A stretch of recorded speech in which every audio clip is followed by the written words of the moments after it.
Un borsone con pochi averi, la barba lunga, una sedia a sdraio, posizionato da giorni davanti alla sede dell'ambasciata italiana di Santo Domingo, struttura ormai chiusa per sempre dallo scorso 31 dicembre.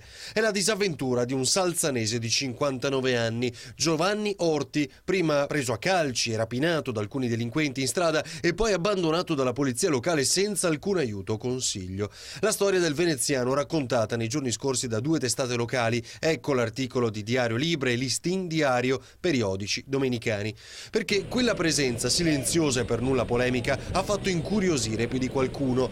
Negli ultimi mesi ha dovuto affrontare una serie di sfortune. Trasferitosi a El Saibo nel 2013, recentemente Orti ha perso la propria abitazione e nei giorni scorsi è stato anche derubato in mezzo alla strada. Visto il passaporto italiano, le autorità di polizia lo hanno lasciato davanti all'ex ambasciata, ormai chiusa, e nel suo spagnolo un po' stentato lui ha spiegato a passanti e curiosi le vicissitudini. Anche ad Aldo Burzatta, un romagnolo che ha un'attività in zona come tanti italiani, eppure di autorità del nostro paese ormai nemmeno l'ombra. Roma non si attiva per il signor Orti e l'ambasciata competente è diventata quella di Panama. Abbiamo fatto una colletta per lui, spiega Burzatta, situazione incredibile, siamo abbandonati, altri italiani spogliati di tutto dai ladri sono venuti l'altro giorno, ma l'unico aiuto che hanno trovato è stata la solidarietà di Giovanni, seduto lì, fuori da quella che era l'ambasciata con la sua sedia, in attesa anche lui di notizie.